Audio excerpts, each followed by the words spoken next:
Hey guys, welcome to my channel. As you see in the thumbnail, what if Issei joined the Chaos Brigade Part 3. Before we start, please do support for more awesome content and subscribe my channel and also watch previous episodes. Let's start the video. The orc was surprised. Was this Issei? That was the tough of the members of the club. The only things that let him know that it was Issei was his face, voice and that he had the boosted gear on his hand, but outside of that he was another person. He didn't have his usual smile, or any expression for the matter. You could feel a great amount of magic power coming out of him, and he also looked more muscular, and his voice sounded a little bit cold. What happened this 7 months with Issei? Enzo, who still didn't catch the setting and thinking he was here for him, screamed again, "Answer me, what do you want?" Issei turned to him and releasing a killing aura said, "First, I want you to shut up." After hearing that, Freddy backed away shaking. You could see the forming stain in the middle of his pants. "And for the rest of you," Issei said, turning to see his former peerage, which tensed a little bit. "What is wrong with us? He is Issei. There is no way he is going to attack us, right?" Those were the toughs of Rias while watching her peerage and herself. "I came here to apologize." "That was unexpected." What do you mean?" asked Asia. They were really starting to think that Issei was going to attack them. "When I left 7 months ago, you deserved an explanation. I left after learning the truth of Rias. That's up to her to tell you about, but I think that the rest knew few to nothing about the matter, so I don't blame any of you for what happened." After hearing that, many felt relieved. There still was a chance for him to come back.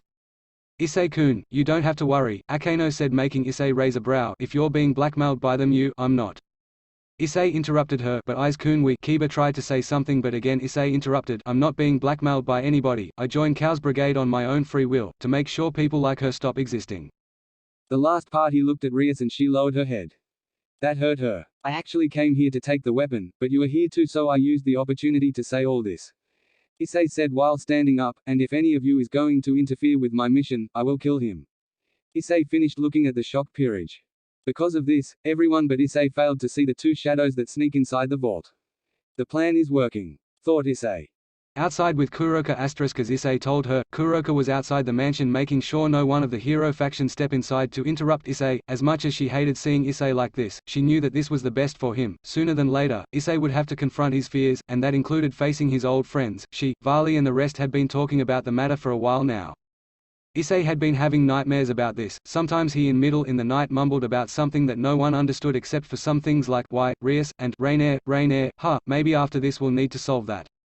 Kuroka had already a lot to worry about. First, the thing that Issei is also married to Lefei thanks to Biku, the mission of getting back the weapon, Issei meeting his old group during that mission, and because of this, she feared that maybe he would go back to them. She don't want that. She didn't know what to do if that somehow happened, but she calmed down a thought a little bit. That's impossible. He loves me, I love him, he would never leave me. After those thoughts, she calmed down and put her priorities in order.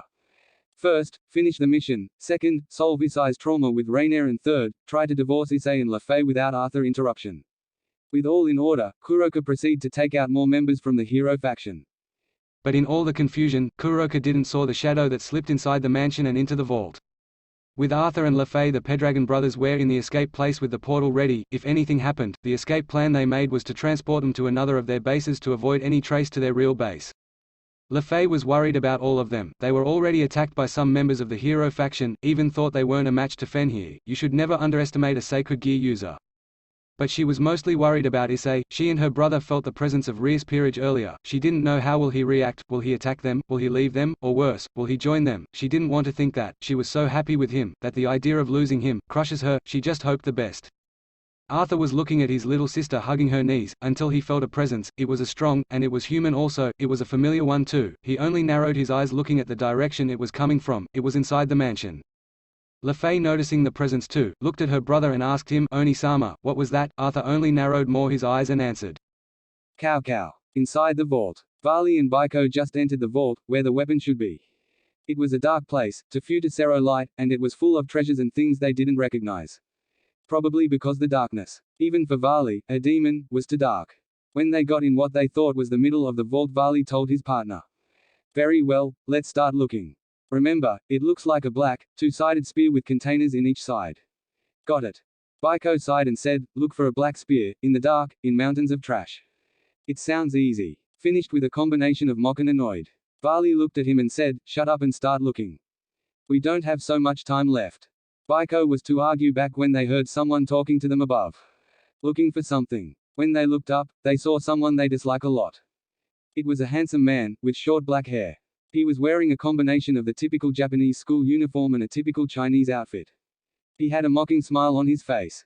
And most important, he had the weapon resting on his shoulder. Cao Cao, was all what Vali said while looking at the leader of the hero faction. Baiko already took out his staff and putting himself in battle position. Now that I have the weapon, I would appreciate you give me the key. Cao Cao said. That's funny. I was about to say the same thing. Guess we will have to take it right. Vali answered with a smirk. His battle maniac side coming out. Violent as always, are we Vali? Cao Cao asked in mocking manner, only annoying them more, but before, do you at least know what is this weapon for? At the question they remained in silence, making the human smile. I see. I tell you then. The name of this weapon is Fusey Sunt. It was created by a group of fallen angels scientists during the biblical wars. They built it on the theory of, to defeat the original Lucifer and God, they needed a stronger being. So they created this, a weapon capable of stealing magical power, physical power, and even if the user poses one, sacred gears. At the capacity of the power of that spear. The original plan was to steal the powers of God and Lucifer and give it to the strongest of the fallen angels to fight, but because an information leak, the devils discovered the plan and ambushed them before they could give the weapon to the leader of the fallen angels. After the battle both, the key and the weapon got lost and the story got forgotten. Until now. The last part raising the Fusey Sunt. With the key all the pieces will be in place to perform my master plan. Cao Cao exclaimed. Which is? Vali asked. Actually it is really similar to the one those fallen angels had. But both, God and the original Lucifer are dead now, I needed to change the plan a little bit. So I choose two of the strongest warriors today. Want a clue? I'm talking with one right now. And it snapped in both of their minds. The Hakuyuku and the Skoyute.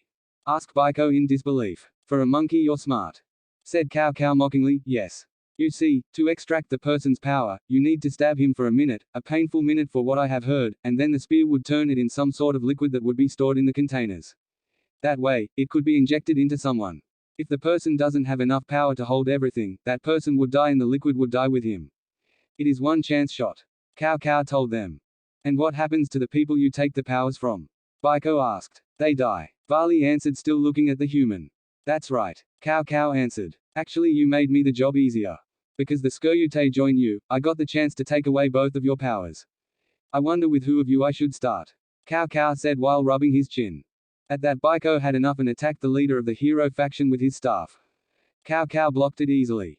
Then Vali tried to kick him, but the human dodged and said while getting some distance. As much I want to kill you both right now, I still need one vital piece. Next time we are going to finish this. Until then. Then he disappeared in a black mist. Both stayed looking at the last place he was before Vali said to Baiko, we're leaving now. Baiko nodded slowly and then Vali communicated to the rest of the team, everybody, we're leaving now. Go to the meeting point where Arthur and LaFay should be. So you two better have the portal ready. Then he got covered with his armor and extended his wings and Baiko got on his cloud. With Issei. Issei was still looking down at his old friends, which seemed to accept that the only way out of this was fighting. Aiz-kun, if this is the only way to take you back to us, I will fight you. Kiba said with decision. It seems that you still don't get it. I'm not going back. But before the fight started a magic circle formed in Issei's ear. When the circle disappeared Issei said, I'm sorry, but the mission is already over, so I'm leaving. Then he turned around ready to leave. Issei wait. Rias screamed but Drake talked. Partner, I feel something coming from the vault, so prepare to jump. Jump. Issei asked his hand. And in that moment Vali burst from the floor with his armor and then what was left of the roof. Following him was Baiko. Jump. After that Issei jumped on Baiku's cloud and they flew away. Rias, her peerage and Enzo managed to dodge the outburst and then Rias screamed, Issei wait. And took off flying behind them. At the meeting point, when Issei and Baiko arrived Issei asked him, so did you guys got the weapon? We didn't have the chance. Baiko said with a frown. What do you mean that you didn't have the chance? Issei asked again, look it's a long story. Vali and I will tell you guys when we're out of here. The Monkey King answered. Fine. When they arrived, there was Vali, Kuroka, LaFay and Arthur. Okay we're all. Let's leave. Vali ordered and then Arthur and LaFay activated the magic circle. When everyone was inside they heard, Issei wait. When they looked it was Rias flying towards them. Issei please come, she didn't finish because the senjutsu ball that hit her, courtesy of Kuroka. I'm sorry, but you need to move on. Issei will not be your toy again so don't try again. Goodbye, NYA. She then stepped inside the circle again and Issei said, Kuroka, she turned to see him, thank you. She smiled at him and then all disappeared to their base. Mountain of flower and fruit. When they arrived at some sort of palace, Issei asked again, now explain. What do you mean you don't have the weapon? You didn't got the weapon, NYA, Kuroka asked. Then Vali let out a sigh and said, it's a long story. Arthur raised an eyebrow and said, we got time. Then Varley proceeded to tell them what happened in the vault, the story of the weapon, how it worked and Cao Cao's plan with it. After that everyone but Varley and Baiko were shocked. Is something like that really exist? Le Fay asked. After some seconds of silence Arthur asked, so what is our new plan Varley-san? Everyone looked at Varley waiting for the answer. Then he answered, we destroy it. Everyone was a little confused by the answer. What do you mean, Nya? Kuroka asked. Yeah, we can use it for us. Issei added. No, was Varley answer, a weapon like that is double-edged knife, no pun intended, if someone steals it and get the powers of two powerful beings and put it on someone who can handle it, we're doomed. Everyone nodded in understanding, so when we get back to the underworld base, we will destroy the key. Without that the fusee sunt is just a spear. Varley finished. It isn't so easy Varley. Albion said. Ah, Varley answered. The name the material the key is made of is Jozu. It was created even before me and Drag. It is known for being indestructible. Not even us could break it. Now what? Baiko asked a little annoyed. If we can't destroy the key, we destroy the weapon. Varley answered. We just need to keep the key safe, and look for patterns in the hero faction members. For smarter Cao Cao is, he will slip sooner than later. And when that happens, we attack. Varley finished with a confident smile making everyone nod in agreement. Now everybody go to rest. We're staying here for a week before returning to our main base in the underworld. Varley stated. And when everybody was leaving, Issei asked, hey, where are we exactly? At the question Baiko smiled. Glad you asked my perverted red dragon emperor friend. We are in the palace of the mountain of flowers and fruit. My kingdom in other words. He said while opening the curtains for extra effect. Oh, so you actually have a kingdom? Issei said surprised which only annoyed Baiko. What do you mean by that? Is that I always thought that the title of Monkey King was just an empty title. That's why you joined Cao's brigade. Issei explained. Of course I have kingdom. Baiko exclaimed, the title of Monkey King had passed in my family for generations. And everything you see. Then why you joined Cao's brigade? Issei asked, because I felt like it. Now go to your room. Baiko told him. I don't know where my room is. Go to Kuroka's, she is going to sleep with you anyway. No go before I kick you out, Oppai Dragon. I'll guide you Eyes-kun, Nya. After that Kuroka and Issei left with a sobbing Drag. Baiko then turned to see Varley and Arthur smiling. Oh, shut up. 4 eyes, but dragon. Arthur narrowed his eyes and Varley frowned. Also Albion started crying and asking why. With Issei and Kuroka. Issei and Kuroka were walking in the halls of the palace when Issei said Kuroka. The name turned around and said, what is the matter, Nya? Thanks for what you did back there. It was hard enough to see them. So to see her coming to ask me again to go with her. It was bad for me. And then you stepped in. You proved me something that I already know. Issei said. Which is, Nya, Kuroka asked. That I love you. Kuroka smiled warmly and said. You're welcome. Friddy Manor. Back where was the remaining of the Friddy Manor, Asia was healing Rias, when the owner of the mansion came. My house. My treasures. I'm broke. And you were going to pay for this. Said while pointing at Rias. He was going to say something else but got lifted and thrown away by Koneko. Shut up. She said with her monotone voice. Rias was going to say something to her but a magic circle that she recognized formed on the ground. Oni-sama. She exclaimed when Sirex Lucifer appeared. It seems that it went really bad here. Sirex said. They took the weapon. Grafia said as she appeared. Excuse me Mao-sama, but what does the weapon do? Kiba asked. I think I can explain that. Said a voice from above. It was a man with a goatee, black hair with golden bangs.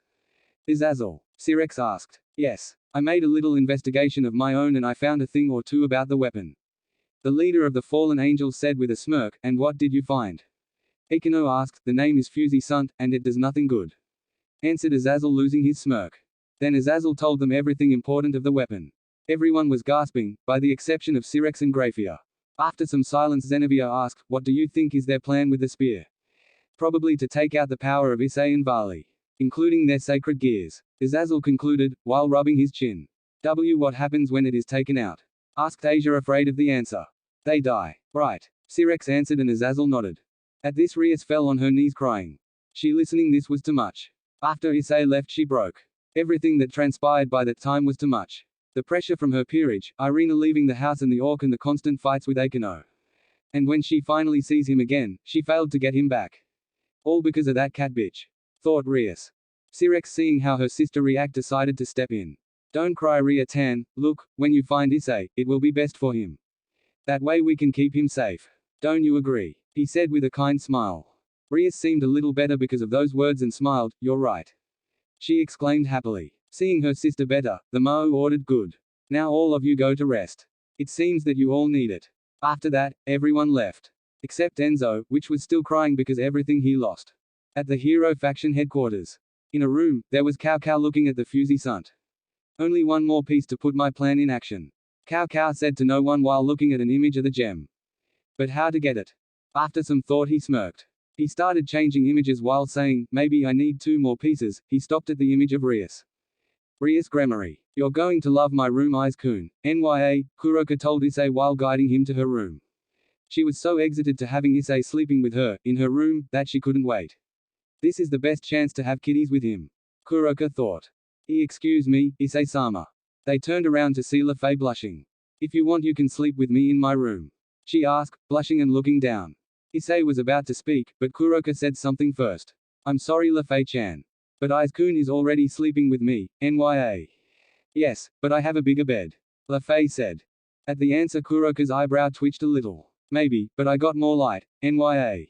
I got an air conditioner," Lafay said back. "I got a TV," Kuroka countered. "I got snacks," Lafay said. "I got a kitchen," Kuroka said back. "And aero magazines, Nya," Kuroka finished with a smirk. "Well, I got a computer and it is better for looking at types of things," Lafay said, embarrassed for what she just said. "Maybe, but I got 2 special extra soft pillows that I know he would love," Kuroka said while pushing her breasts together making them look bigger. I, Lafay said, embarrassed. They went like that for a while and Issei, who was still watching, had a sweat drop on the back of his head. Until Vali came in. "Pudu. If you want, I can show you a room. With no one using it," Vali offered, which Issei accepted. "You guide," Issei said, and they left him for with their fight. After a while, Kuroka and Lafay said at the same time. "Well Aiz-kun. Issei-sama. With who you want to sleep with?" They asked and realized that Issei wasn't there. "Ah, where did he go?" Kuroka asked in confusion. Then Arthur, which was there with Baiko for a while now, said, "He left with Vali-san." "And where did they go Oni-sama?" Arthur got interrupted by Baiko that said, "Vali took him to his room." At the answer both girls' eyes widened and screamed, "What?" They didn't got time to answer because the girls already start looking for Issei and Vali. "Issei-sama." Lafay screamed in worry. "Vali." Kuroka screamed in rage.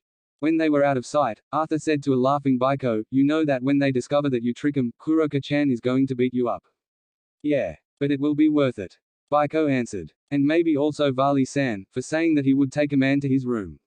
Arthur said. "Yeah, maybe. But still. And also Issei-san, for saying he would accept the offer of that man."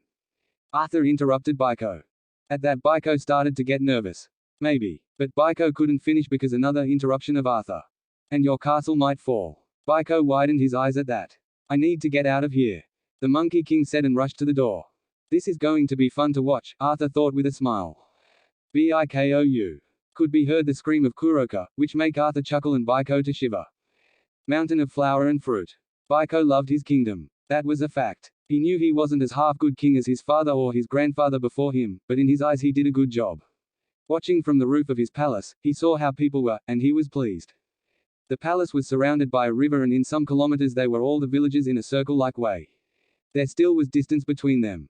The reason why the villages were arranged like that was security matters. If a village was attacked, then the guards at the palace and the warriors of the 2 neighbor villages go to aid. It only takes 5 minutes for backup to arrive. And seeing how people was interacting and smiling, made him smile. But all this peace that he was having was interrupted by a loud explosion and a red light over the horizon. His eyebrow twitched, because he knew the cause of the explosion. "Baiko-sama," the guard said appearing behind him. "Yeah, I know already," Baiko said annoyed, "don't worry, I'll handle it." "Are you sure?" the guard asked in worry. "Yeah, you go to tell the others to calm the people. I already know what caused this anyway." The guard nodded and left confused to fulfill his order and Baiko left to the epicenter of the explosion. "I just hope that the damage isn't too big," the Monkey King thought in his way to the area. Somewhere in the mountain of flower and fruit. Issei and Vali were resting in the only remaining untouched tree, of what was a forest full of them moments ago. The reason they went to do one of their spas in this place was simple, the one assigned to them was way too small for their taste. And it was the basement of the castle and it was of 55,000 square feet. In the tree Issei and Vali were chatting over their training. "You're improving Hudu." Vali praised him. "You weren't bad neither Vali, I feel the gap between us becoming smaller." Issei said with a smile, "Maybe, but there is still a gap." Vali said with a smile and got some chuckles from Issei. After some moments of comfortable silence, Vali asked, "Why do you trust us so much?" Issei didn't look at him, instead just looked to the horizon with a smile on his face. "Because you guys helped me when I needed help to escape from my past. Everything bad that happened to me was because I trusted too much. I trusted Yama or Rainier, and that got me killed. And I trusted Rias, just for be used like a toy. I'm not going to lie, at first I had my doubts about you guys too. But after so much time, I finally feel at home with people that understand me." Vali processed all this and asked, "So that makes us friends?" Issei didn't look at him and answered, "No." He made a pause and said, "We're brothers." Vali took the confession and smiled at him. "Yeah, you're right. But I would be the favorite between us." Vali joked, and after some laughs they keep on chatting until someone interrupted them. "What the hell were you two idiots thinking?" That was a really piss Baiko, which was with a tick mark on his forehead, and one fist up in threatening manner. The answer from the both asked was training. They both say at the same time. Training. Baiko asked, screamed, "How the hell destroying a forest is considered training?" Baiko said, and Issei and Vali looked around to see the environment. After some seconds of this, Vali said, "I don't see a forest." At the answer, Baiko wanted to smash his head against something. "It is because it is destroyed." Baiko exclaimed, "Then you should take more care of your kingdom." Issei deadpanned him. Now Baiko wanted to smash Issei head against his staff. "Anyway, we need to go now. I have something to say to the whole team." Vali said while standing up. Issei nodded and followed suit. Baiko just stand there for some seconds with a twitching eyebrow and screamed, "Don't you think this is over yet?" Hi, was Issei's lazy answer. After that they left to the castle. Main hall of the palace. In the main hall, there was the Vali team, talking about their next move. "So what is this meeting about, NYA?" Kuroko asked. "About our plan." Vali stated. "Which is?" Arthur asked. "As you already know, our objective is destroy the Fusey Sunt." Vali started. "Yeah, you already told us that yesterday."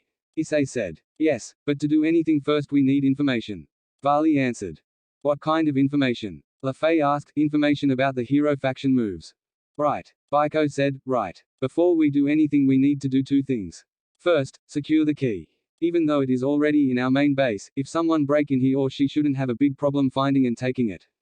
So when we get back to the base we are going to take all the precautions, to avoid losing the key. Second, information about every move that the hero faction have done. There we can find a pattern in their moves and formulate a plan." There was a moment of silence or everyone to take the plan until Kuroko asked, "And from where do we take that kind of information, NYA? Probably from a top fallen angel of the Grigori, or an important devil." Arthur said, and Issei continued, "If that's the case, it should be Azazel Sensei or the Grimo." Issei didn't finish, knowing that he might meet his old group again really soon.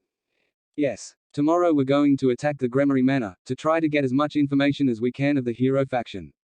Vali confirmed and turned to Issei. "Are you okay with this, Hudo?" Issei just smiled at him and said, "Yeah.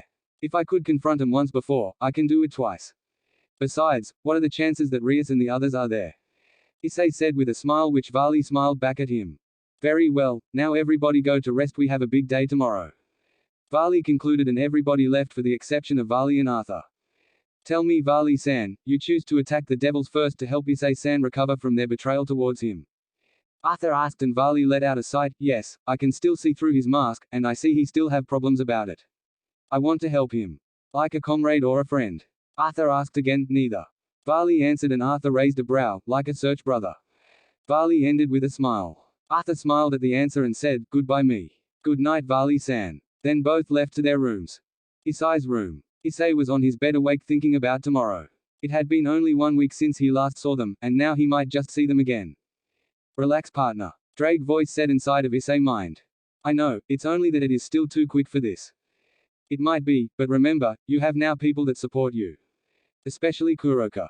Aiz-kun. Talking about the devil. There at the doorsteps, it was Kuroko in a black night robe with red borders. "Having problems to sleep, NYA?" Kuroko asked, getting closer. "Nah. Just thinking a little bit." Issei said. "About them?" she asked, already knowing the answer. "Yeah. Even though I did great last time when I last saw them, I was about to hug them or destroy them. Besides, this time we're going to their house this time. So this time will be more dangerous if Sirex is there." Issei explained, and Kuroko nodded, knowing how badly a fight against the stronger devil might turn out. "Don't worry, NYA, we're strong. Every single one of us. Besides, Vali somehow always have a plan that always take us out alive, either the mission was a success or if it failed. And if Rias tries to take you again, I'll show her that you are and never will be her toy again." Kuroko stated, making Issei feel better. Besides, you can't leave until you gave me my 16 kitties eyes, Kun. NYA, she said, and Issei eyes widen, weren't 12 last time. Yep, but it increased as payment for comforting you. NYA, she answered happily. Issei only sighed and patted gently her head. Fine. Good night, Neko Heim. And fell asleep, and Kuroka followed through with him. Next morning, outsides of the Gremory Manor. So what's the plan? Baiko asked. When you shut up I can explain. Vali answered. After some mumbles of Baiko he became silent and Vali continued, okay, this is the plan. Arthur and LaFay will stay here in the escape route with the portal when we need to leave. Also you two will warn us if some kind of reinforcement is coming. Vali commanded to the brothers, which nodded and turned to Baiko, Kuroka and Issei. You three will get the information. It should be at the storage vault located in the basement of the mansion. Watch out though, there was a rumor that Azazel gave some of his experiments to Sirex and he puts them in there. So be careful. Vali told them and they nodded, and I will make the distraction for you to come in. Vali said, and what would be this distraction be, Vali-sama? LaFay asked, making Vali grin like a madman. I'll fight Sirex. He stated, making everyone wide their eyes. What? Issei asked in worry. What you heard Hugh do. I'll fight Sirex in his office, keeping the bigger threat there, at the same time attracting most of the servants to that room to try to help their master. Vali explained. There are different signatures more than the servants, Vali-san. Arthur said, gaining everyone's attention. I can sense Garfia in the office with Sirex, and I can also feel the same amount of power coming from another one leaving the room. Azazel probably. Vali interrupted. Yes, and another 7 different signatures in the main room. Rias and her peerage. Issei said, and everyone's attention changed to him. Noticing this, he decided to calm them down. Don't worry, I'll be fine. Besides, I got Baiko and Kuroka to back me up. Issei said with a smile. Very well. When the alarm starts, you three get in the building. Vali ordered and left with his sacred gear activated. Main room, Gremory Manor. Rias and her peerage were in the main room of the Gremory mansion. The reason they were called was because they were assigned to protect the mansion from any type of attack. Rias protested, saying they should be looking for Issei instead, but her search brother convinced her, saying that Issei might appear if they attacked the manor. Their thoughts were interrupted when a loud sound and the alarm saying that Sirex was being attacked. The peerage was about to move, when Koneko just looked to another part of the mansion. Something wrong, Koneko-chan? Asia asked her. Koneko didn't say anything for a second. Nei-san, and she made a pause. Issei-senpai. At that, everyone's eyes widened and Rias ordered, Koneko, guide me to where he is, and the rest of you go help Oni-sama. Thanks for watching. Part 3 is over. Hope you all enjoyed this video. If you like this video, please do like, share, comment and subscribe. Let's meet another video.